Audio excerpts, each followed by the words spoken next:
Reading with your kids. Hola, ni hao, konnichiwa, assalamu alaikum, shalom, mahaba, monomiliwanji, namaste, jumbo, bienvenidos. Hi, my name is Jed Lee, and this is the Reading with Your Kids podcast. We are coming to you from the beautiful neighborhood of Reedville in the southwest corner of Boston, Massachusetts. We are so delighted and so very honored that you would join us in our mission to help all families grow closer through reading. Please be sure to subscribe to the show on the iHeartRadio app, on Spotify, Apple Podcasts, Amazon Music, Stitcher Radio, Ghana, Himalaya, wherever you find your podcast. We have two wonderful guests for you today. Later on in the show, we'll meet Liliana Tomasini. She'll be here to celebrate Octavia Can Do It. But right now, we're going to introduce Sarah Chinakwe. She's here to celebrate You Come From Greatness. Hey, Sarah, how are you? Hi, I'm great. Thank you for having me. You're very welcome. Tell us about You Come From Greatness, please. Yes, it is a labor of love. This is my first book, actually. And so it's a book about just celebrating our ancestors, celebrating God, telling every child that they come from greatness. And so the pictures are beautiful. Ken Daly did them. And it's just a book that goes you guys, it's so beautiful. I can't even, but it's just a book that has love written all over it. And it tells children, like I said, where they come from, mm-hmm. where our ancestors come from in this kind of rhythmical way. So, and then eventually, we come from God. Right. So that's what we want our children to know. And it is, celebrates Black children, but it also celebrates all children, because whoever is reading this can pick up this book and run with it. Yeah. So that's kind of it in a nutshell. It's interesting. A couple of members of the British royal family are visiting Boston today. I couldn't be less interested. But everybody here in Boston is talking about it. And a lot of times when I think people talk about, well, you come from greatness, they think about, well, that means I come from a long line of kings and queens and princesses and sports heroes and all this. And, well, that's nice, but I think when we think back and, I look at my ancestors, and my ancestors escaped the Irish potato famine. And they weren't famous, they weren't rich, they were pretty poor. They probably just escaped Ireland with their life. But they were pretty great to be able to endure that. Mm-hmm. Yes. And I think the same can be true of families of all different races and ethnicities, that we don't have to come from a royal bloodline to realize that our ancestors did some amazing things. Correct. Yes. And that's what this book is all about. So it highlights some of these great people that I feel like we aren't celebrating, especially in schools. We're celebrating, Martin Luther King and maybe Rosa Parks, but it goes beyond that, Wangari Maathai and just different people who are from Africa maybe, or also, from here, from the States. And so it highlights them, and it tells a child what they can be because of their ancestors and because God has put these people in our history. So we have to remember them. Yeah.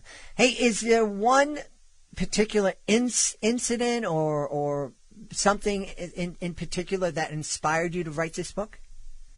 Well, I don't know where we come from, my ancestors, my dad's side specifically. And so I was sitting, it was during the pandemic, and I was like, one of my aunts has kind of done a little bit of research, but hasn't, really done anything. And so I was always asking this question, especially to my dad, where do we come from? From what place? I know, the Azores, he said, but what before that? And so I kind of did this, kind of went back and kind of just was like, well, I wonder if my people look like this. I wonder if they had curly hair like me. I wonder, so I kind of imagined a little, and then also kind of took from my own history of where we might have come from. And it doesn't say in the book, like really a specific place or anything. It just kind of lends itself to, this is who we were. And so that's kind of what the thought was behind the book. Like, what would I want to know if I were a kid, back then? Because in school, and I think it's the same thing, we just learn, we came from slavery. And it's really sad, especially if that's your first introduction of kind of who you are as a race of people. Mm-hmm. And so I wanted to break that within my own self, because I struggled with that for many years, and I see it happening, to my own children and different things like that. So I think the messages we have to get out there are really important to remember. And so anyway, to go back to your question, that's where it came from. It just was a thought in my head of where did I come from? Mm-hmm. And I wanted to share that with other people. Yeah. One of our favorite guests, Dr. Terrence Shipman, and his wife Prudence, wrote. They came on the podcast not too long ago. They wrote a middle grade novel, and in it they talked about the ancestors of their main character, who was an African American kid, and thinking back to his ancestors who were slaves, and starting to think about the superpowers that they had to be able to endure that part of history and to continue to maintain their dignity despite all of the suffering and the degradation they experienced. Yes. Yeah. Yes. You mentioned a couple of people that we're going to meet in the book. Can you tell us a little bit more about them? Well, actually, I have a book right here, Wangari Maathai. And so she is an African person who actually a woman who planted a lot of things. She helped in revamping her area to create more trees, to create more habitat, to create, forests and things like that. And so she's one, a steward of the land, really. And so she's one we can look at to be cultivating the land, and, how it is right now. We all have to start farming, and, we don't have to, but we maybe should. The main message is that I'm hearing from you is that ultimately we come from God, that we were created intentionally. Yes. There are a lot of families out there that don't come from a Christian faith tradition, as Dr. King came from. They don't have any faith tradition. Is this a book that those families are still going to be able to get something out of? I think so, because especially so in the back of the book is where we highlight. We have the pictures all throughout of these great heroes, but in the back of the book we actually have a little bio of each one. And then, the different kids and parents too, can understand who these people are, and they can start to teach that. And some, come from a Christian background, but some do not. And so that's another avenue that parents can teach their kids on. Just, normal people from our history that have done great things. Which who doesn't want to know about that, Uh-huh. Absolutely. I'm wondering, do you think it would be a fun kind of conversation for families to have after they've talked about the great people that we meet and You Come From Greatness, maybe to sit down after the third or fourth reading and start to talk about the great people that are in our lives today that maybe we don't, maybe we take them for granted? Definitely. Yes. I think that would be great. And so there's everyday heroes, right? Right here. It could be the person next door. It could be the bus driver, and we have to celebrate those people. I feel like, all people throughout history, throughout right now where we are, our teachers, our, pastors at churches and different things like that.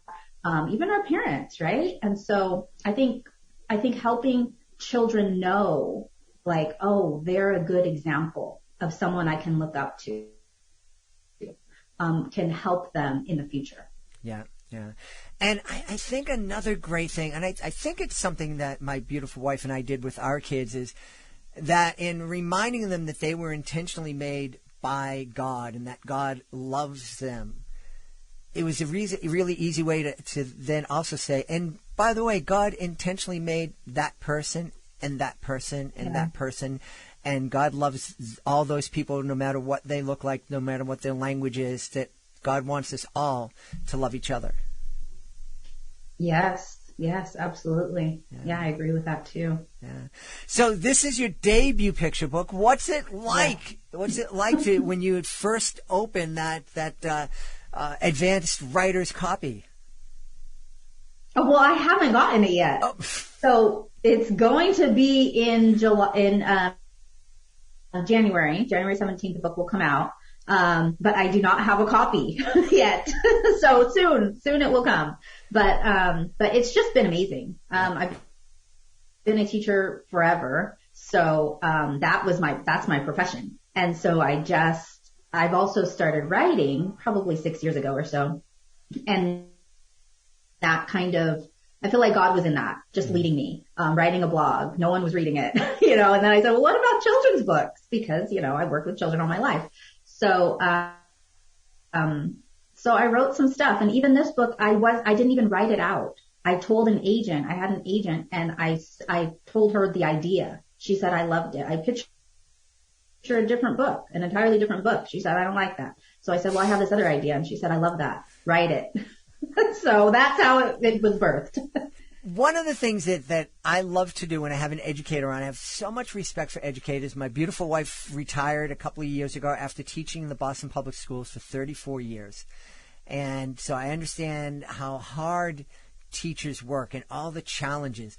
So what I like to do, since I do educational magic shows at schools all around, I like to ask a teacher to imagine that this is a magic wand. And if I hand you this magic wand and ask you to wave it and create a better schools, what would happen? What would your magic wand change? Oh my. That's a good question.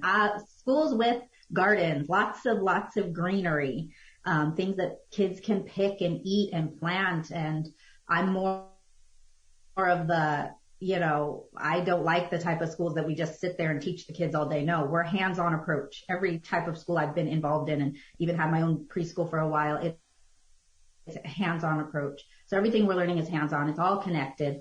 And there's schools out there like that. So Montessori and, maybe schools at farms and different things like that. But we're really helping them to understand the land, helping them to cultivate the land and be a steward of it and just be kind, respectful, building in empathy and a parent advocating too.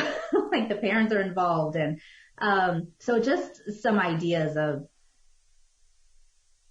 really like getting along. Every race, every diversity is just getting along together, and there's a lot of parent involvement. So that's kind of the school I would.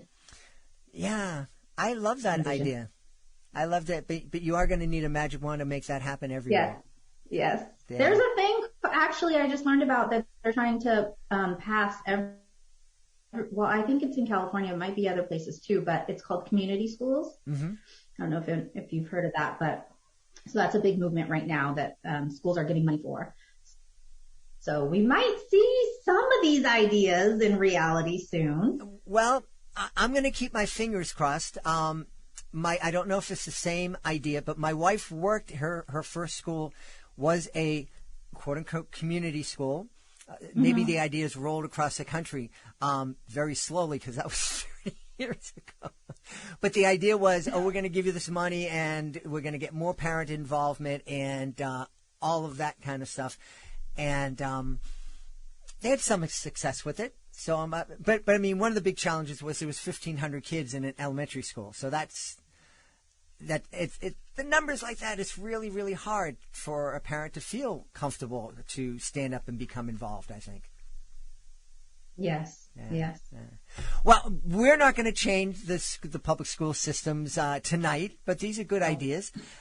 But what we can do is tell people where they can go to find out more about you and find out more about You Come From Greatness. Yes. So it'll be out January 17th. 2023. But before that, you can pre-order your copy. You can go to sarahchinakwe.com / You Come From Greatness book. Awesome.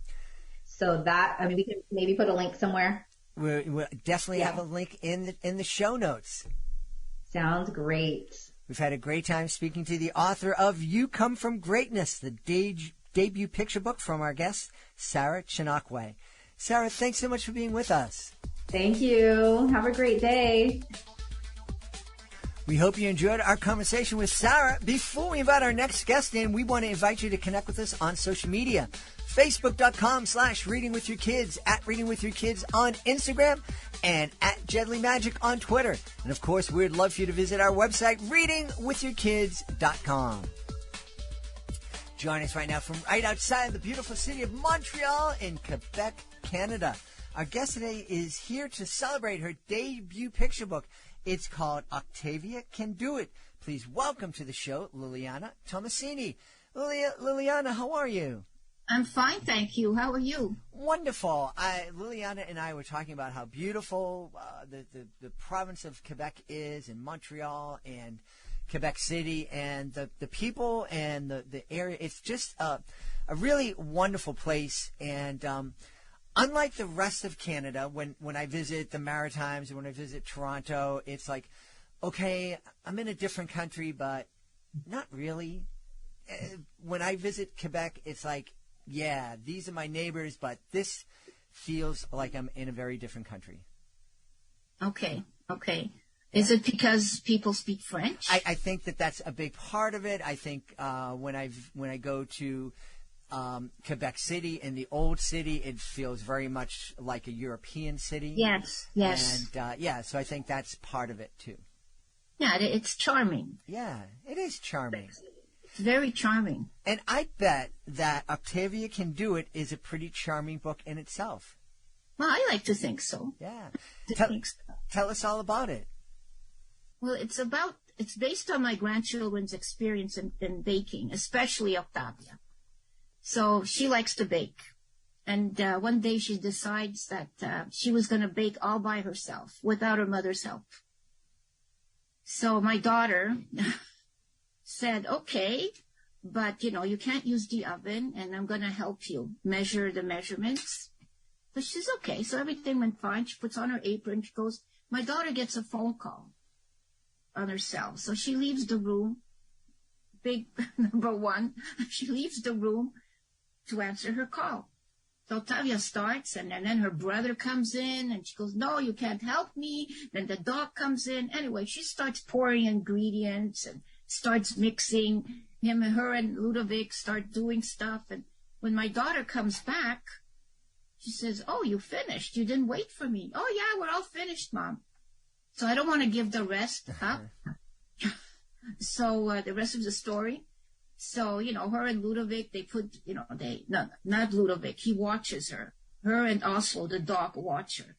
Scoop up the cookies on the cookie sheets, and then her mama puts it in the oven, and then they go outside to play and wait for the cookies to be baked. Oh, cool. Oh, and this book also includes the recipe. Oh, wonderful.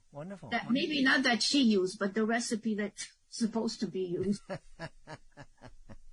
It reminds me of the first time I tried to bake something. It wasn't by myself. It was with my cousin. And we were cheating. We were using one of those box mixes. But I remember I read the instructions, and when I read needs 3/4 of a cup of water, I thought the 3/4 meant 3 or 4 cups of water, depending on how. So I think I went with 4 cups of water, and it didn't turn out the way it was supposed to. Yeah, baking is a science, like it has to be the exact. But I like the fact that in my book and in real life too, my daughter encourages her to do stuff on her own. Mm-hmm. And I think so too. You should empower children to learn. Well, you got to see what they're doing first, of course. It's not, detrimental to their health or anything. Mm-hmm. But, you empower them, and then they have to learn also to ask for help. Yeah.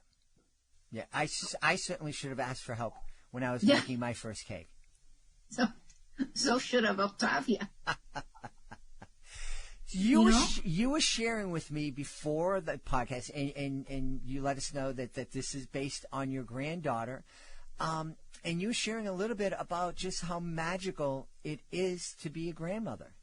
I love it. It's magical for real. I mean, it's... Oh, and now this year, my daughter had another baby. He's a little boy. Congratulations.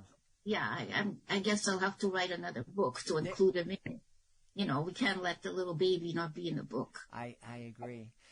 A lot of parents create stories for their kids. A lot of grandparents tell stories. Yeah. But you took it a step, and many steps beyond. You actually turn those stories and that experience into a book. What was the push for you to do that? I don't know. I was just watching them one day baking. And I said, that would be a good story for a book. This happened so fast. And with that thought in mind, I went to search to see, what can I do?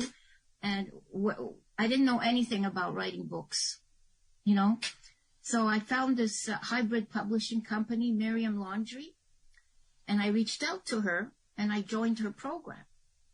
But the story was all mapped up in my mind. I knew exactly what I wanted to write. Anyways, I went through this program and it was really good. I took a course in children's writing, and then we went through the steps. They do you have to find your own illustrator.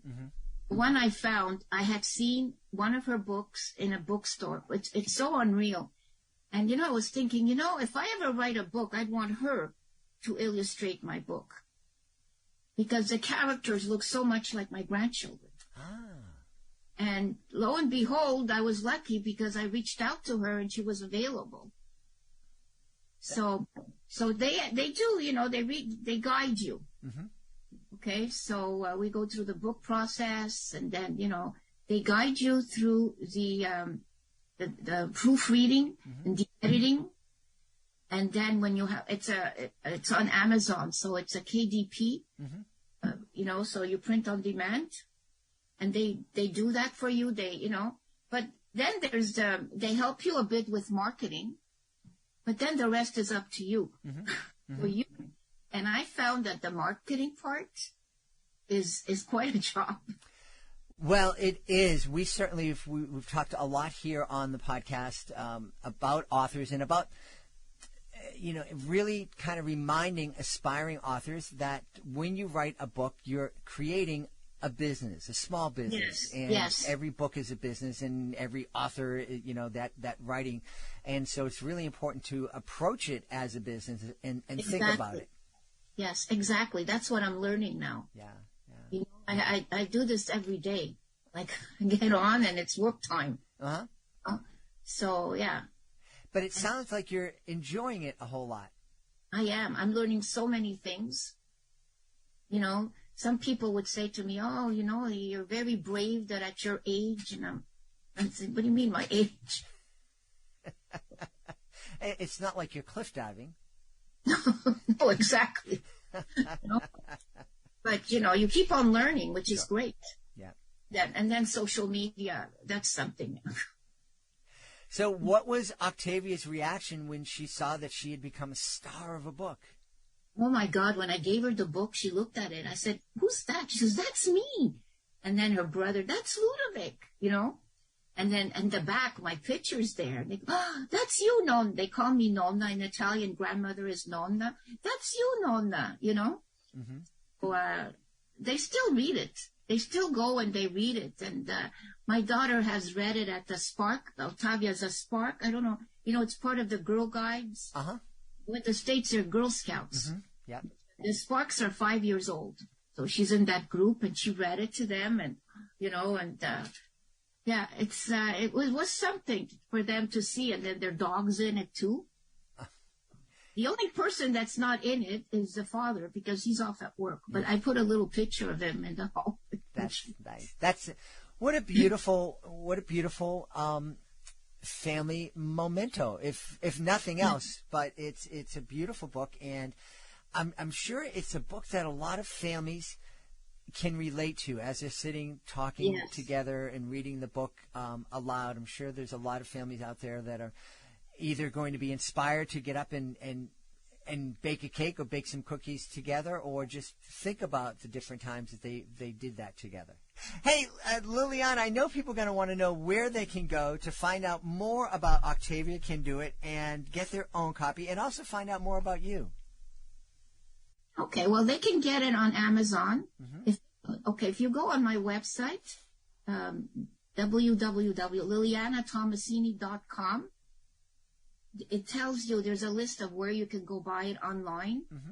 And, here you can buy it at Indigo chapters in Quebec, a couple of them, because there's quite a few. And, you could go there and they'll tell you where to go, depends where you are. It's on Barnes & Noble. So it's on Amazon.com and .ca. I've had a great time speaking to the author of the debut picture book, Octavia Can Do It.